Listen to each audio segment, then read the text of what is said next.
Lacrosse podcast. I'm your host, Chris Rotelli. Today on the show, we're joined by Virginia head coach Lars Tiffany. Lars, thanks for coming on the show. How are you today? Oh, I'm doing well. We're just in the thick of the season here, and God, it's the best time of year, isn't it? As a coach, you spend all this time with the off season, the lifting, the training, preparing. There's nothing better to be here in Charlottesville in March and diving into the thick of the season. Already having played some games and eager for more. Yeah, I totally agree. It's a great time of year. You guys have had a really exciting season so far. You're 4-2. Your last four games have all been 1-goal games, and you've won your last 3, all in overtime. What is it about this year's team that allows you guys to play great in sudden death situations? I will tell you this. We've asked a lot of our men. You're a University of Virginia lacrosse alum, obviously highly decorated individually and certainly with your team winning a national championship. I'm going to say something that might make you cringe a little bit. This UVA lacrosse team has sacrificed more than any other UVA lacrosse team. Now, why I say that is the world's changed. Yeah. There's higher expectations of everyone's choices socially and their behavior, both on and off the field. And in this day and age, we ask our men to make much more sacrifices, whether they're of age or not, to consume alcohol and their other social decisions. And so this group has sacrificed so much for each other. And I see that coming out in the way we're bonding and the cohesion of the team, but also in those moments when it does come down to the bounce of a ball, a ground ball. This group, we're not as talented as the 03 Virginia Cavaliers, and we certainly have a long way to go to reach the level that Dom Starsia's teams reached in those peak years. But in terms of the sacrifice and the commitment, this team has done it, and I do think you see the positive results in these close games. Yeah, that's cool. You talk about sacrifice. When you said that, I instantly thought of the 99 Virginia team, which was the first national championship led by Tucker Radabaugh, and I remember that was the first Virginia team to have their own version of sacrifice when I think they created a no drinking policy largely in the spring, and so it sounds similar. That's cool. So what are the other main differences this year, 3 years in? You've been at UVA for 3 years. What's different about the program in year 3 than in year 1? We're asking a lot more of our men with the decision making I was just alluding to, certainly off the field, but on the field too. The team we inherited from Dom, really good men, high character men. Dom's always, been fantastic with building strong relationships with his recruits and prospects. What we try to do as a staff is take it to the next level in terms of multiple scheme comprehension, of really, really playing the game with a thinking cap on and understanding it. Our opponent coming up here, Notre Dame, I think is one of the best at that. Not only do they recruit high character and quality athletes, but I think they also do a great job developing them in terms of decision making. For example, you're a former midfielder. Bam, you lose the ball. Now what? Yeah. Am I close enough to get out of the game? Uh-oh, there's transition. I better get them back in a hole. Ooh, can I slide upfield and ride because I got a chance to make a play? You got 3 big decisions to make in a couple seconds.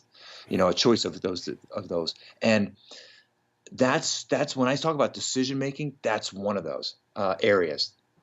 When to ride, when to get out of the game, when to take away transition.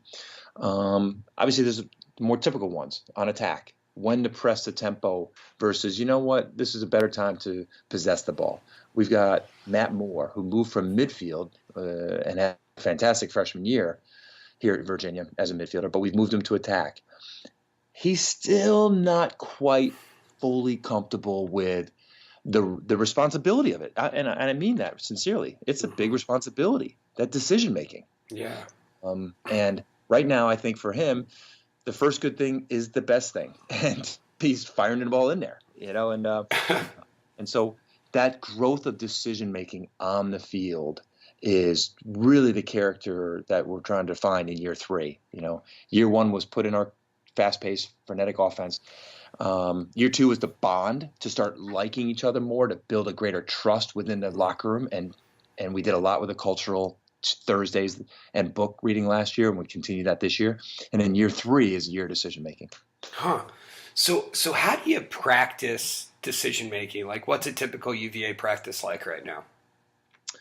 Yeah, well, it's because that's a great question, because we all love the practices where you get out there for 2 hours and you're just exhausted afterwards. You beat on each other. It's tough ground balls. It's 2-on-2s, a little gauntlet drill, some general drill, just smashing and scoring goals, keeping score, hooting and hollering.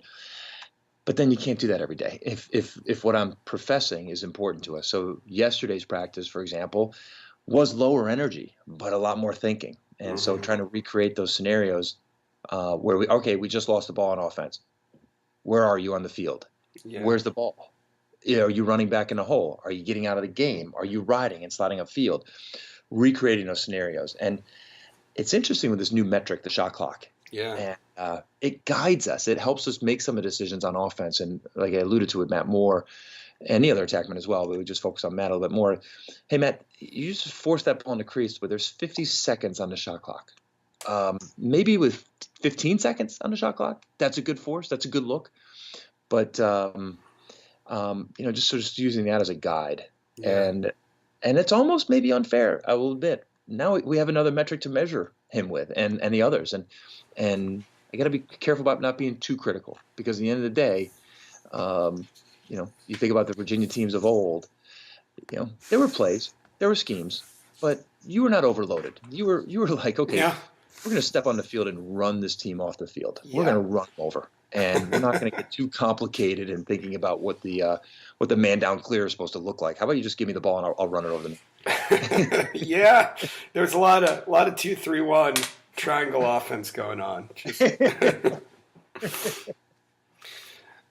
You talk about the shot clock. Do you have a shot clock at practice? Do you have one on the field? Absolutely. Yeah, cool. Even yesterday, we practiced on grass for 45 minutes, and then we flipped over to the main practice field. For those 45 minutes, we brought the shot clock with us, because we were going to do some clearing and riding. So we're really fortunate, obviously, Division I facilities that we have here in Charlottesville. It's really important to us to learn that clock. And we have a great role model across the street with Tony Bennett and the University of Virginia men's basketball team. Yeah, that whole game is a shot clock. 30 seconds, and the decisions. Obviously, they play great defense, but the decisions on offense, they seem to do a good job of taking a few more extra seconds and not rushing their shots, and they really understand that shot clock. So that's what we're trying to get to. So that's why we have it at practice every day. That's cool. What about the new rules as a whole, the shot clock and the dive? How has it helped or hurt the game this season, in your opinion? Oh, shot clock's been fantastic. Yeah. Yes, there's going to be some malfunctions and some clock operator error, but it's been fantastic. As a fan, you can watch the game and a shot is imminent, that the opposing team can't just stall. It makes both offenses have to play quicker. It alleviates me as a head coach from yelling at the referees the whole game of, they're not going to the goal, put that hybrid shot clock on them. And thank God we got rid of that. Yeah. And so, we got enough to talk about with the referees, and I'm so glad that's off the menu. The dive is tricky. I think it's really tough to adjudicate, and especially if we're not going to have instant replay. Yeah. It's a bang play, and trying to figure out the angle that the diver went at. Did he make contact with the goalie in any format before the ball went in? Yeah, that's such a weird rule. So how do they fix that? One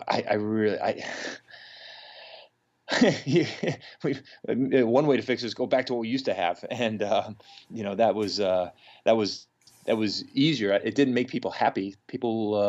The 2017 Final Four between Denver and Maryland, there were two fantastic goals scored late in that game. Yeah. Maryland almost got a 2-goal lead, but the diving foot of Colin Heacock just touches the restraining line, the crease line. So that goal's wiped out, and then a minute later, the fantastic play that could have tied a game for Denver with 10 seconds left, that's called, a crease violation. The fans, a lot of coaches want those 2 goals to count. Yeah. And so then it was up to the rules committee, which I'm a member of, to create a dive rule that could allow those goals to count, yet be something that the referees could be able to manage. It's maybe the officials and the coaches and the players need another year, and we'll be more comfortable with this. But there's some growing pains right now, that's for sure. Yeah. Your team seemed to always be great with ground balls. You led the country in that department last season, and you're ranked number 1 again this year.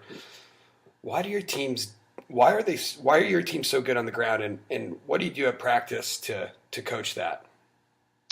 Well, first of all, you have to get to know your statistician really well and grease and take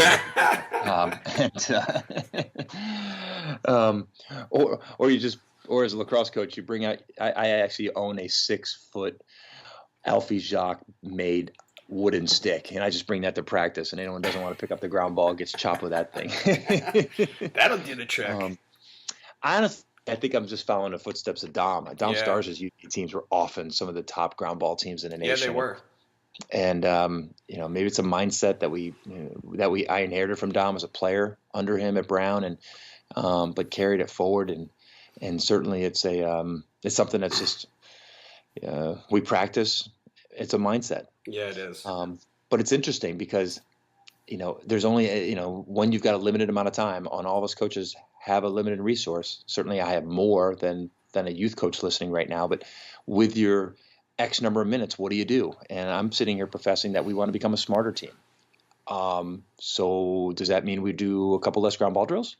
And so you got to find that balance. But we're adamant that the ground balls have to be something that's critical for it. Now, one way we could do it is, and this all of us coaches face this dilemma: you're practicing, you're doing 6v6 one end.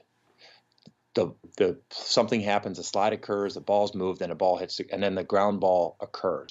Do you blow the whistle because you need to make a teaching point, or do you allow the play to continue and then make the teaching point later?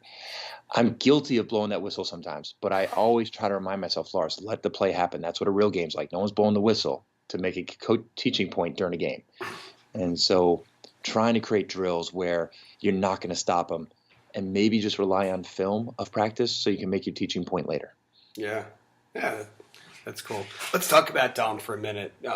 You played for Dom, and did you feel pressure being the coach to follow him at UVA? Oh, yeah. I mean, yeah, everyone's going to use the analogy of the shoes to fill. These are snowshoes. These are massive. The imprint, the impact he's made in college lacrosse all over, and not only just here in Charlottesville.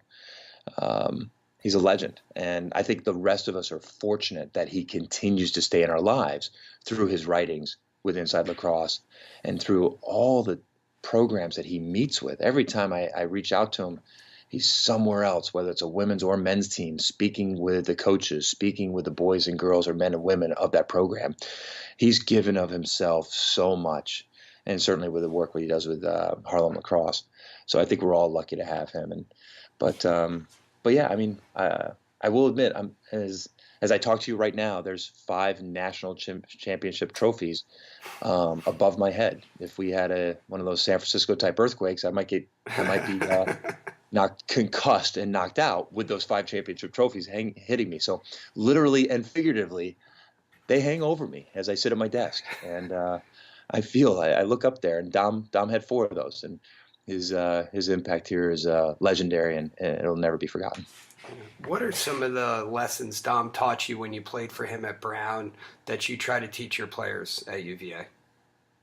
Well, he was always about the effort, and Dom did not want to overcomplicate things. We had schemes, but he wanted to make sure it was a player's game and it was not a coach's game. And he allowed us freedom to play. And I always have to remind myself that balance all of us coaches have to find. Do I overcoach or undercoach? Of course, we want to be perfect the level amount of coaching, but we have to look ourselves in the mirror did I give my defense too many of the opposing offense's plays? They can't remember them all. They're not robots. They got to play the game. How many of the opposing offenses do I show the defense to be prepared for? Where do I find that line? Would I rather be overcoached, have my men overcoached or undercoached? And I think Dom always understood that it's a player's game, that, maybe some coach out there is going to have a better X's and O's day than me, but my men are going to be liberated and free to play, and are going to play with huge energy. So Dom was always about the relationships he built with men and allowing those men to go and compete. That's really cool.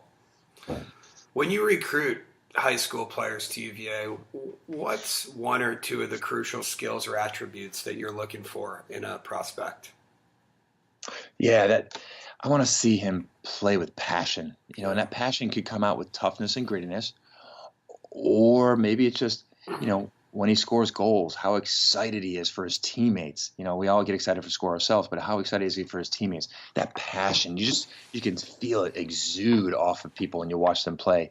They also do it in practice. I don't go to too many practices, so I'd be talking to the club coach or the high school coach.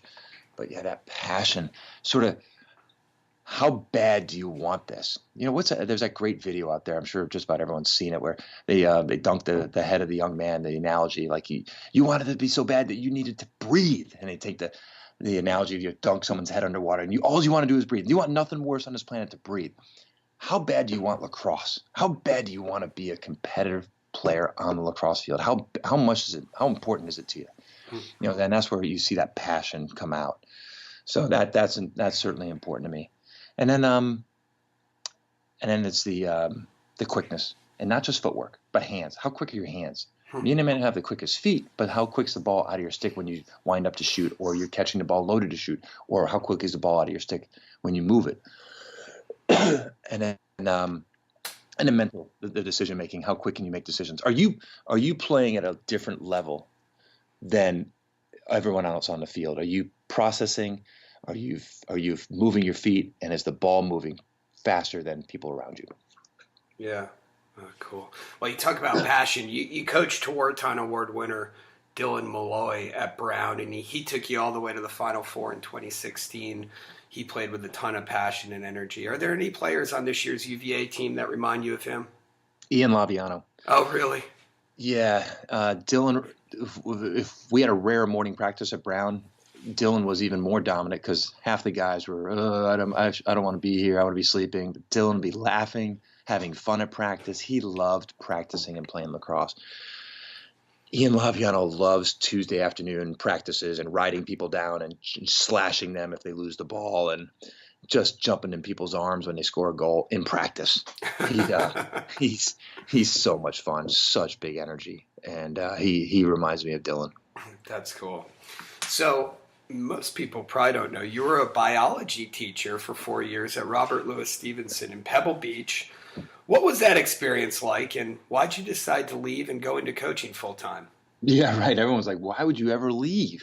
Pebble Beach is a nice place to be. Yeah, you had your housing taken care of in probably the most expensive area in the world. You had no rent, no property taxes.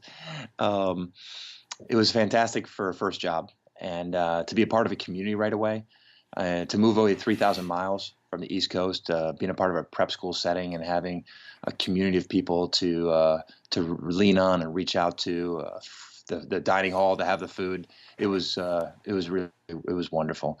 I really enjoyed having the opportunity to be able to teach what I just learned. Yeah. That for me was important. It was an affirmation of, I've spent 4 years studying biology at Brown.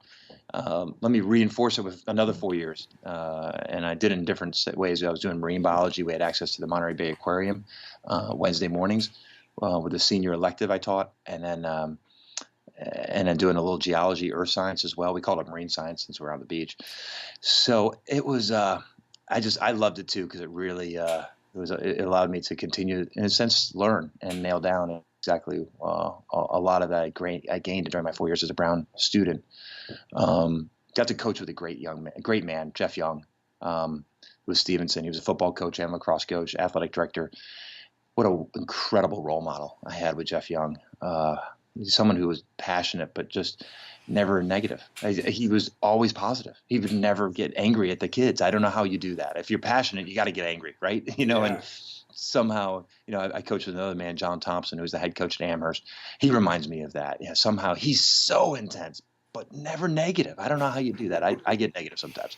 So, but yeah, what a wonderful place to live. And I know the greenskeepers are happy I left. I know they're happy because as a teacher, we had access to Spyglass once a week after 4 p.m. for free because of an agreement between Robert Louis Stevenson School and that course. And oh man, we'd go out there and butcher that thing.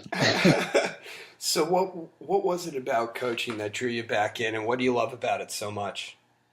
Well, it's an interesting story because a girlfriend of mine, a California girl, Denise Uzjan, and I leave California in 1994, sort of really headed for parts unknown to settle somewhere and pursue the next level of education. She wanted to become a physician assistant, which she did. I wanted to become a veterinarian. We ended up settling in Syracuse, and yes, it's cruel to take a Southern California girl to Syracuse, New York. I know, and but we set up shop, and we started taking classes, and along the way, she became the head coach of the Lemoyne College women's lacrosse team, a brand new Division II lacrosse program at that point. And she came home and asked me if I would help her. And I said, yeah, sounds like fun. Let's do it. And that's how I got into college coaching. Wow. So doing this Division II women's program, we were still studying, and she kept the studies going. All of a sudden, I was doing it was almost a post-bac year like people do if they didn't take the pre-med requirements in undergraduate and they need to do another year to nail those down to apply to med school. I was doing the same in a sense for vet school.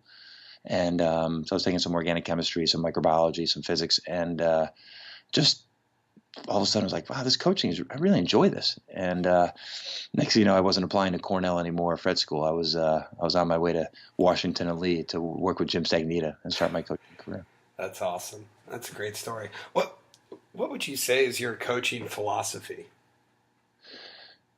Yeah, well, I've got my mission statement, and I can read that off to you. And I tried to spend time really thinking about what those words in 25 or less.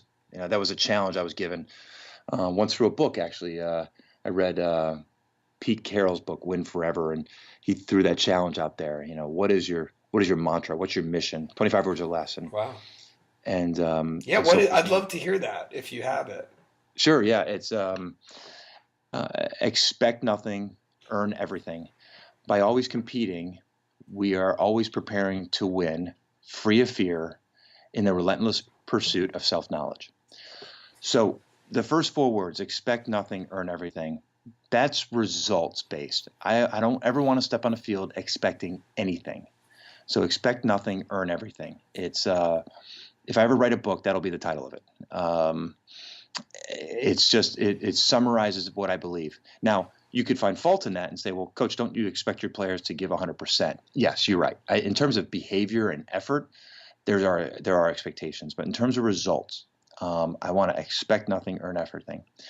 By always competing, so trying to create practices where you do keep score, where competition matters.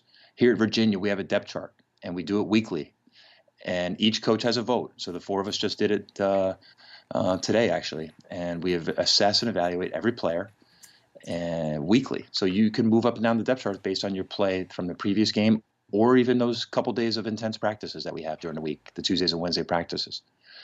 So by always competing, you're always preparing to win, because ultimately we're trying to prepare men to win on the lacrosse field and certainly win in life. Free of fear, that's my job. Again, I'm trying to make smarter lacrosse players this year, as I mentioned with year 3. As a staff, we're trying to do this. But I don't want to get too structured and too rigid and be too critical. And you see you saying, well, coach, don't you have a new metric, the shot clock, and you're telling Matt Moore you can't take that shot or make that feed with 50 seconds left. You're right. And so I've got to be careful, because I don't want to be overcritical. And we got to let them play, because bottom line, I need our men to play free of fear. And if we do that, then the results that we've had the last few weeks, where we've won these 1-goal games in overtime, could be a direct result of that, because we're stepping in the fourth quarter down 4 twice and down 2 once, and then going in overtime and winning the game. And maybe we're not fear. Maybe there isn't fear. Maybe we reduced it because we're playing to win. We're playing to have fun. And then those last words, in the relentless pursuit of self-knowledge. And that's this whole thing called life. I mean, we're bottom line, we need to learn who we are and what motivates us. And it's about helping others and building relationships with others, certainly. But what is it about us that will help us help others? And knowing ourselves is so critical. And so that relentless pursuit of self-knowledge, the game of life. Oh, that's great. Thank you for sharing that. I appreciate you asking. Yeah. I know you ask your teams to read a book each year, and I heard this year's book was Legacy by James Kerr about the New Zealand All Blacks rugby program. What has that book taught your team? They're lessons of leadership. I really like how James Kerr organized it, 15 chapters, one-word chapter titles. For example, chapter 1 is character. Chapter 7 is expectations, which is a tough one for me, right? Because I'm the one who says expect nothing, earn everything. But you're saying, hey, Lars, you're on my alma mater. There's national championships in the past. We expect you to win one. Exactly. And so when we did chapter 7 with him, man, I said, fellas, I got to admit, this is a tricky one for me. And chapter 9, pressure. That defines coaching and playing at the University of Virginia. Yeah. Pressure. And so I just really like how that book, if for a coach, if there's certain sort of general themes that are affecting you or carry more weight, this book, probably in a 12 to 14 page chapter, can attend to it and provide real examples of obviously a fantastic athletic program, the New Zealand All Blacks national rugby team. And so it's also used for business purposes, but as another program, another athletic team, I think it's fantastic. Yeah, that's great. So you play Notre Dame tomorrow. What do you guys need to do to beat them?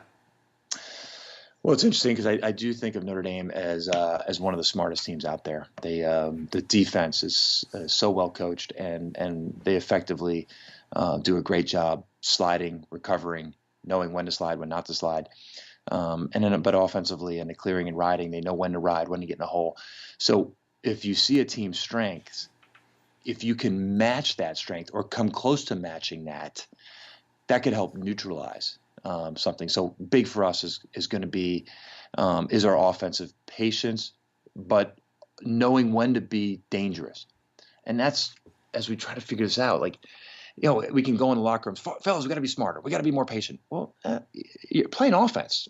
You can't play offense for 60 minutes patient. You got to know when to strike and when to be aggressive. And so, for us, it's going to be critical is understanding that balance of and breaking down the Notre Dame defense. You can't do that in 20 seconds. We're going to have to start being aggressive as soon as we get the ball on the offensive end with 50 seconds on the shot clock. We can't just spin the ball around and wait till the end, or we're going to be taking bad shots from outside. So it's going to be finding, really playing a more cerebral game that we're trying to build towards. That as in year 3 is our goal. Yeah. Cool. Who's in the cage for you tomorrow? Oh yeah, that's the ultimate question. Kevin Corrigan, did he just type in that and send that question? He's texting. No, I would never. Don't worry. We won't air this till after the game.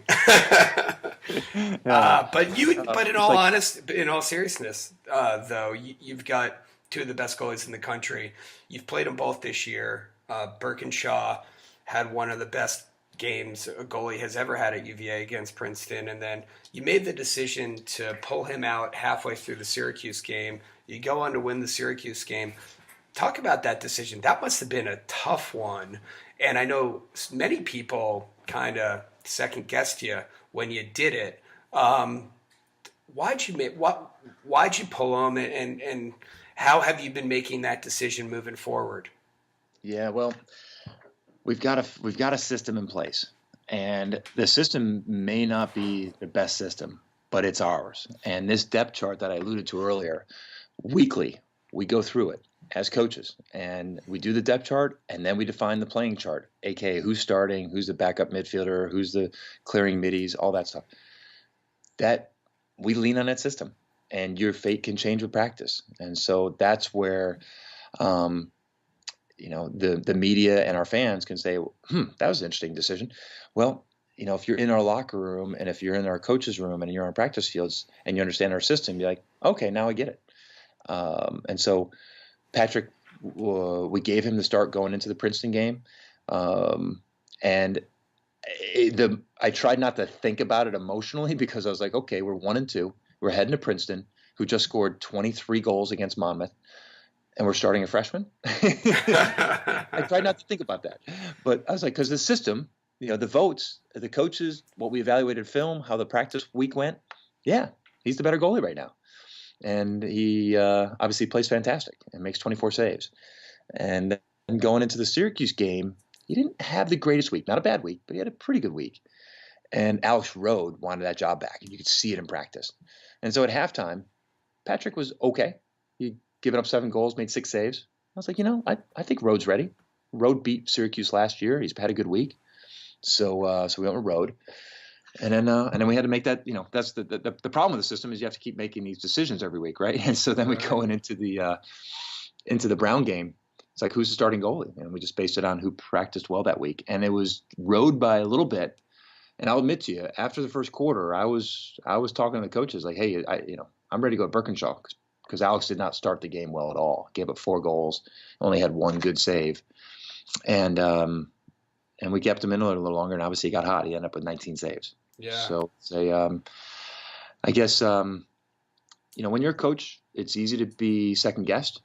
If you're a coach that does things outside the norm, it's even easier. If you onside kick in the first quarter, if you throw fastballs to a fastball hitter, it's easy to be second guessed. But I think all of the coaches out there, you just have to have courage to stick with your systems.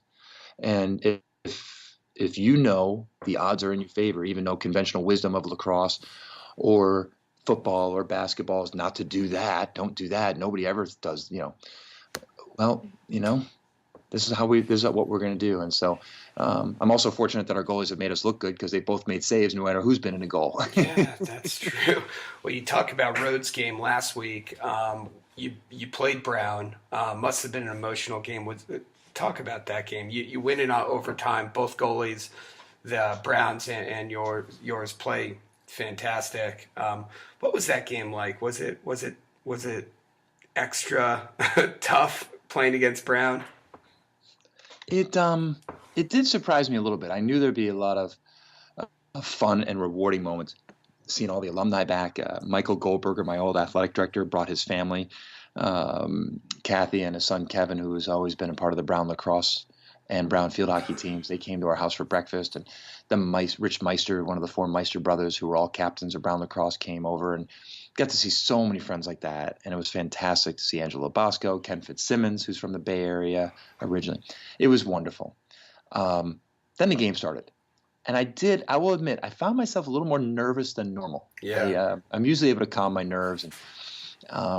And I think a lot of that is due to my alma mater's team. They came over here. They came down here to Charlottesville, not intimidated by an ACC venue or a national ranking or anything. They came in here and competed. And as an alum, I was proud. As the opposing coach, I was not so happy about it. And I think that's where the nerves came from. Well, when you're down 4 late in the game, you must have been very nervous. How'd you guys turn that one around? Yeah, again, I think it's when you can draw on the experience from Princeton being down 2 and then Syracuse being down 4 as well in the fourth quarter. I think it's fortunate when you have those early season experiences, and because you can rely on those, and it just builds that belief. A lot of teams say they believe, but you have to prove it to believe, and because we've done it before, now the challenge is, can we play better early and not get down 4? But Brown had a lot to do with them building that lead. But yeah, I give our men such credit that it's because now every possession is more meaningful. Every ride, we had a bunch of ride backs against Brown, and we needed them. We needed to get that ball back, and the face-offs became more critical. So it's a group again because of the sacrifice. I think it helps you rally in moments like this when you've seen guys spend more nights at home doing their homework than maybe in the past, and really committing to this program being great and being great representatives of UVA. If you had to pick 4 teams that'll be in the Final Four this year, who would they be? Duke, Yale, Penn State, Loyola. And not Virginia? You're not going to pick Virginia yourself? Virginia fans, we're going to blow that. You're going to make our job is to make me eat my own words, right? Okay? So that's how we're going to do this. We're going to approach it that way. Okay. All right. We're going to beat one of those 4 teams to in the quarterfinals to make myself eat my own words. Okay. I can't wait for that to happen. Exactly. But just watching the early lacrosse, I mean, Penn State just seems indomitable right now. The only the game they lost is because they lost 85% of the faceoffs. Yeah. Yale just with the experience and having so much back. Duke, watching them play Loyola the other day, they look like they're back in form. And Loyola, because they have the best player in the country. I mean, there's a Tuaraton award out there waiting for him, unless there's an unfortunate injury. Yeah. And a fantastic staff, and Coach Mark Van Arsdale is doing a great job there with Coach Toomey. Yeah, it's great to see Coach Van doing so well there. When people look back at this year's team, what do you want them to remember? That this was a team that guided Virginia to the next step culturally, that defining the play on the field and the practice fields is what's really going to determine what it means to be a UVA athlete, and not the off the field, the social choices that have held us back. And that this is the team that turned the corner and really started being much more responsible and reasonable with their social decisions, and put lacrosse truly at the forefront. It's always been big, obviously, and very important to Virginia lacrosse players. But that this is the program that set the tone to really sacrifice for each other. Cool. What do you get at? What does Virginia have to do to win another national championship? You watch certain teams, and you just know they're not going to go offsides in the fourth quarter. You know that they're going to get the best shot possible. They're just well schooled. They're well coached. They're patient when they need to be patient. That's going to be big for this program, because the Virginia teams of old, Don was such an incredible recruiter. Literally could, through hard work. There was a ton of work. Don't get me wrong. They were training with purpose, but there was so much talent, and they could go out there and bully on defense and just firepower on offense, that they were going to be a Final Four team most years. And then through commitment to each other and good coaching, some years won the national championship. There's just more talent now. There's more teams with that superior firepower and good coaches and face-off guys who get you the ball 75% of the time because of the way the rules are now. You don't find the fantastic goalies anymore at 65, 70%, but that's a whole other podcast we can talk about. But you do find the face-off possession at that ratio. So because there's more competition, there's more parity, we're just going to have to take it to the next level in terms of continue to get those best athletes, but also make them really, really smart, savvy lacrosse players. Yeah. Well, it's been a lot of fun to watch. You guys are having a great year. Do we have another overtime game coming up tomorrow with Notre Dame? You probably hope not at this point. Well, part of me say, well, why wouldn't there be? Yeah. But we'll be fortunate if we can score a lot of goals against this team defense and prevent their offense from scoring. So it's going to be a great challenge for us.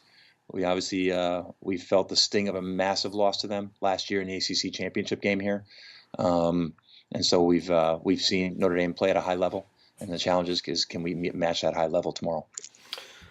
Well, go get them, Coach. Good luck, and Lars, thank you so much for coming on the show. It's been great to talk to you. It's wonderful to be with this, Chris, and I love what you're doing, helping spread the game of lacrosse, not only in California but nationally. So thank you. Well, thank you, Lars, and good luck. Talk to you later. Okay, All bye. right, bye.